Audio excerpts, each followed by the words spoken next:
So this is Andrew Yang. He gave a campaign speech in October of 2019 at the Iowa Democratic Party Liberty and Justice Celebration in Des Moines, Iowa. This speech is titled, "Our Kids Are Not Alright." The topic of this speech, well, it is a speech about America's future and what we need to do to make sure our kids have a good future. He lists the problems that we see that take us down the road of darkness, and he presents himself as the man with solutions that take us down a different road for our future, for our kids. Now, his target audience for this speech is voters in Iowa. And, well, after all, he is in Iowa, and at this time the Iowa caucus is nearing, so he's trying everything to get Iowan voters to vote for him. And we can definitely see this in the beginning of his speech, some tactics he uses on the Iowan voters as a way to target them. You know this, but I don't know if you realize just how much power is in this room tonight.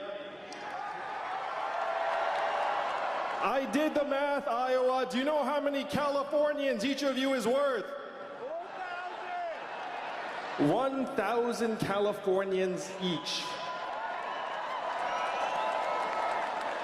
When I look around this arena tonight, I do not just see 14,000 Iowans. I see 14 million Californians. That is the power in this room, the power to change the course of history. So with that, we can clearly tell that his target audience is Iowan voters. But even though it still is very fascinating how he targets that audience, he gives them all a sense of power, a sense of dignity. He puts it in perspective how much power they really have, and it's really interesting rhetoric that he uses. Now, moving on to the tone in his speech. Throughout the speech, his tone is very complex because he says a lot of melancholy and dark things in a relatively dark and melancholy tone. However, he immediately turns positive and optimistic. For example, in this upcoming clip, he seems very pumped with the big issue of Amazon instead of very upset like you might think, which is obviously for a very good reason. After all, he is a politician trying to get elected. Saying all of the dark things he said and not being optimistic and positive, well, it would not get him voted and it would not get him a good chance to become the president of the United States. But it is a very good, complex balance in tone between positivity, optimism, angry, and melancholy. But throughout the entire speech, it is very safe to say that his tone was cautiously optimistic, scared and worried about the future, yet optimistic for a bright change. Amazon soaking up $20 billion in business every year, causing 30% of your stores and malls to close. How much did Amazon pay in federal taxes last year? That is your math, Iowa. 20 billion out, zero back. 30% of your stores and malls closed. The most common job in your state is retail clerk. 39-year-old woman making between $9 and $10 an hour. When her store closes, what is her next move going to be? I am a numbers guy, but you don't need the numbers. You just look around your communities. Now, let's ask what his overall message and theme is for this speech. Well, it is safe to say his message is very clear. The message is that we are on the path of a dark future that we are leaving for our kids and for our future generation, and we need a better future with change now. I saw millions of young people who were not starting families, let alone businesses, because they couldn't pay their bills. I saw millions of young people who were buried under a mountain of debt and trapped in their parents' basements. I saw record high levels of anxiety, stress, depression, mental illness, even suicides and drug overdoses, to the point that our country's life expectancy has declined for 3 years in a row. First time in 100 years that has happened, Iowa. It is because I know what the true nature of the problems are and how we can solve them.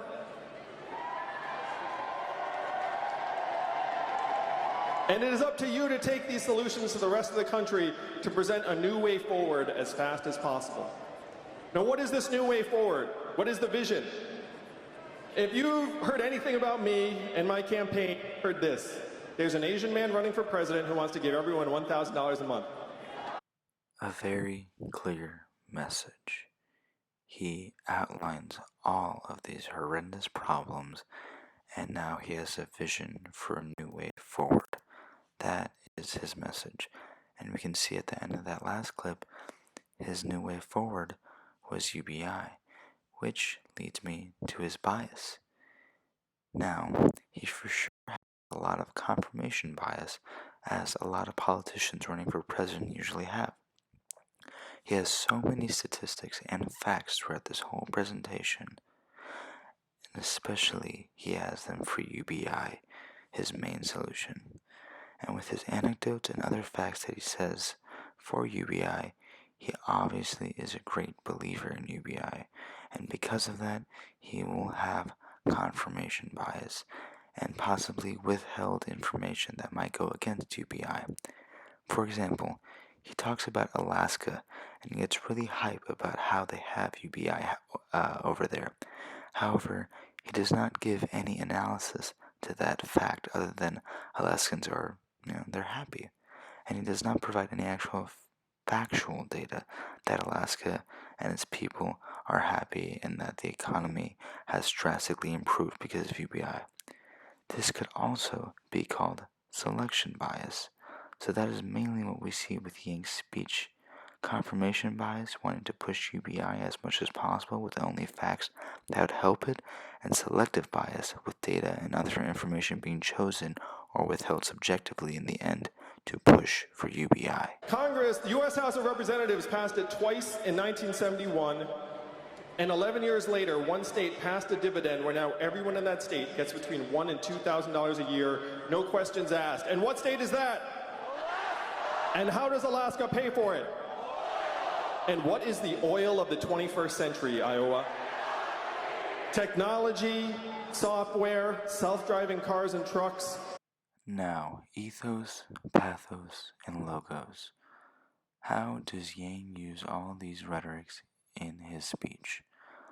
Well, for pathos, we can refer back to this clip that we just watched earlier. I saw millions of young people who were not starting families, let alone businesses, because they couldn't pay their bills. I saw millions of young people who were buried under a mountain of debt and trapped in their parents' basements.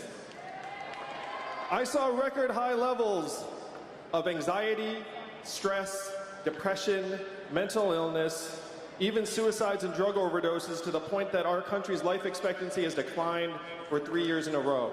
First time in 100 years that has happened, Iowa. Look at the emotional connection that Yang is making here. He is making a huge argument for very deep and dark problems. He is explaining how people, young people especially, are dying more and more to overdoses and suicides, and how it's become a more prevalent issue. And he's striking home with a lot of younger people, which were in general his base. So he's striking very hard and relatable and deep, dark problems. Now, with logos, we can use this clip. What $1,000 a month would actually mean in your hands and the hands of your friends and neighbors? It would mean lower stress levels. It would mean fewer arguments with your spouse. It would mean being able to retire with dignity. It would mean not having to choose between car repairs and new clothes for your kids. It's not about the money, it is about what it means to us. Now look at the logos argument he just made for UBI. It is very logical and reasonable because it puts it in the hyperbolic sense of like in your mind. It's like if this was real life and you got $1,000 a month, how would you use it? He's doing this in a very logical and reasonable way that we can all connect with, because who couldn't use a little bit more money, right? who wouldn't resist, another $1,000 and what it would mean to us and like what we would do with it. So it is a very reasonable and logical thing to list all these examples of what you might do with an extra $1,000. Now, for the next clip, we will be looking at ethos, and these will be multiple clips because he uses the term "I'm the numbers guy" a lot to build credibility before he says facts and whatnot. To build credibility, he keeps saying this term to show that, oh, I look at the data, I look at the math, I do the math, this is how I know these are the best solutions. That's how he builds credibility, by saying this. And here's a bunch of clips of how many times he said it throughout the speech. I did the math. I'm a numbers guy. I am a numbers guy. That is your math, Iowa. So yeah, definitely branding himself as the math, numbers, and data guy to prove credibility. He keeps saying these things to show that his solutions are the right ones because he looked at the numbers, he looked at the math, he looked at the data, he did the math. He keeps repeating these so he can build credibility, so his solutions can build credibility. Now, lastly, what is some other rhetoric that he uses? Now, as you've seen through the previous clips, he really loves crowd work and he interacts with his crowd a lot. Do you know how many Californians each of you is worth? How many of you all are parents? Why would you think that Donald Trump is our president? Go ahead and shout something out. How many of you have seen stores close where you work and live here in the state? Raise your hands. And what state is that? And how does Alaska pay for it? And what is the oil of the 21st century, Iowa? So yeah, crowd involvement is a very big piece of rhetoric he uses in his speeches a lot, not just this one, and it is a very useful tool to grab enthusiasm and optimism out of your crowd. Now, along with this, he uses a couple pieces of rhetoric. One of them is a little bit of humor. It's not too often, it's not too prevalent, but in one part of the speech, he said that I am not running for president because I am not insane. I'm running for president because I feel like it's my duty to. And another piece of rhetoric that he uses is also anaphora, and we can see that in this clip. For Kyle, it was a guitar. For Jody in New Hampshire, it was car repairs to visit her daughter. For Mallory in Florida, it was going back to school at the age of 68. And this clip again. I saw millions of young people who were not starting families, let alone businesses, because they couldn't pay their bills. I saw millions of young people who were buried under a mountain of debt and trapped in their parents' basements. I saw record high levels of anxiety, stress, depression, mental illness. So yeah, anaphora is what he's doing there by saying I saw and repeating it. I saw this problem, I saw this problem, I saw that problem. And the same for the other clip, for and a name, he said for Mallory, for Kyle, and he kept repeating that to add a more poetic effect to his speech. And yeah, that is my video. Sorry if it was a little bit long, but thank you for whoever stuck around this long.